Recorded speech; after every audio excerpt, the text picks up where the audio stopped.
Good day everybody, it's Sunday afternoon and I'm finally going to get around to doing the control arm on the BMW E46 XI. I tried to do this a few weeks ago but tried to get away by cheaping out, but I just wanted to replace the control arm but try to reuse the old bushing in the lower ball joint. That didn't fare out so well because once you press the old control arm out of the bushing, it's ruined. So I didn't get that far. I realized that and then I had to order some new parts, but here's what I got right here. There's a new control arm, lower ball joint, bushings in here. If you watch my other video, there's the jig I machined up. The weather was nice. We got some thunder clouds coming in. We're still gonna get this project done, rain or not. I wish I could pull into my garage. It's a little full with other projects, so we're gonna first off, we're going to remove the lower control arm by taking off the nut to the ball joint to the strut, and then remove the bolts for the lower ball joint because we can just pull that right off, and then take the whole bracket off the bushing and the whole thing should just pull out. It should take no more than half hour. Pointed out on the ball joint, there's an Allen key. I just cut one down to fit inside there. In order to get this nut off on the car, you're never going to get it off just by turning off the nut. The ball joint's just going to spin, so you need something inside there to lock it in. That way you can loosen the nut off. There you go, that's what I mean, that's why it's a tight fit. The CV boot, our axle's right close by, that's why you got to cut it down. Just showing you.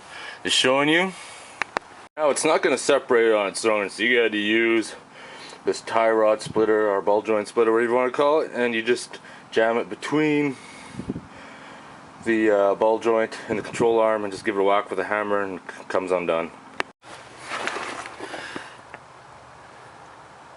The rear ball joint, you don't have to split it from the nut. I'll split that as well unless you plan on resaving it, but the easiest way is to remove the two bolts, then the whole section will just drop out.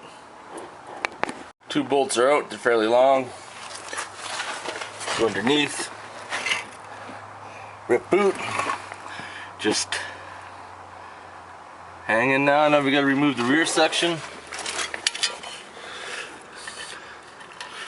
It's two bolts back in there, pretty hard to see.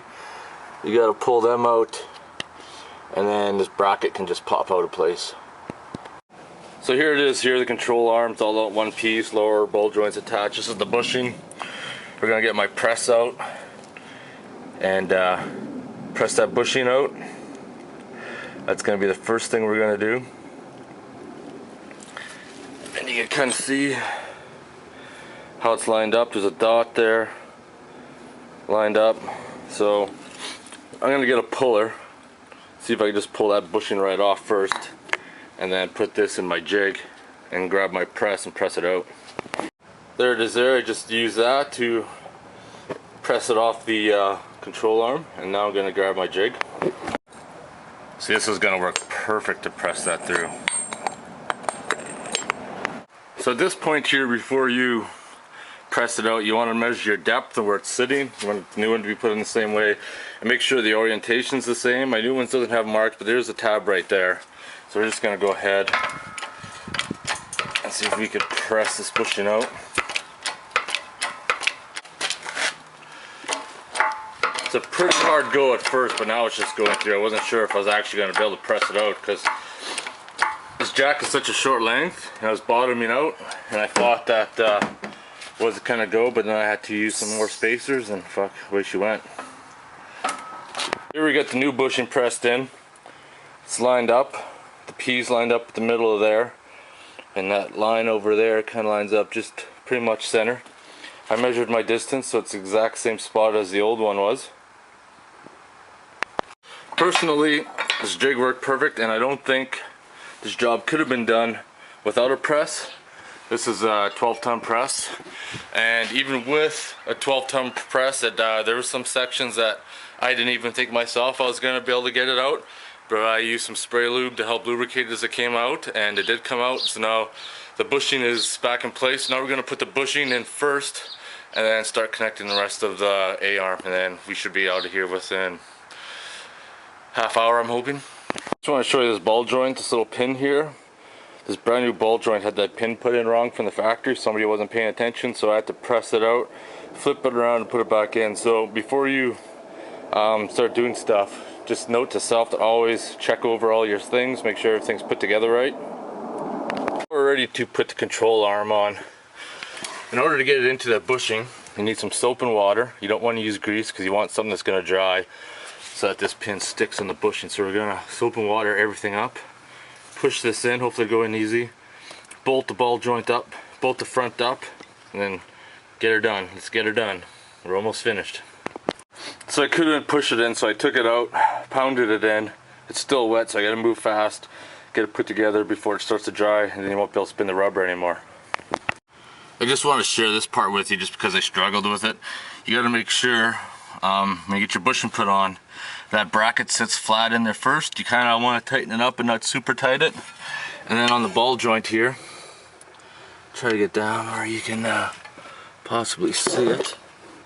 That first nut there, I'll come underneath.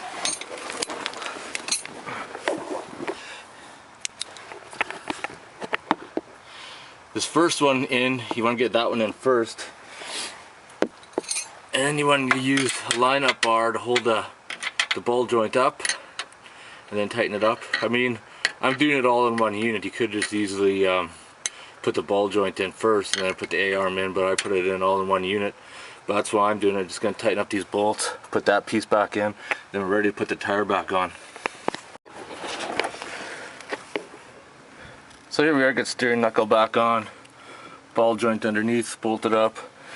You may have trouble getting this A-arm on this piece here. You may have to re-loosen the lower ball joint in this back corner here, and then drop the A-arm down a little bit, and then tighten that bolt up. But otherwise, that stitch is all assembled. Gonna put the tire back on her. I'm finally all done, and the car's back on its wheels. It was a little bit more of a pain in the ass than I originally thought. It took me, I think overall, start to finish, was fucking around, trying to do things, and then have to do it a different way. I think it took me a little over 4 hours. If I ever have to do it again on the passenger side, it'll be a lot quicker since I know what to do, what not to do. But anyways, I hope this video helps you, and if you have any questions, you can follow me at Twitter or post comments below. Otherwise, thanks for watching.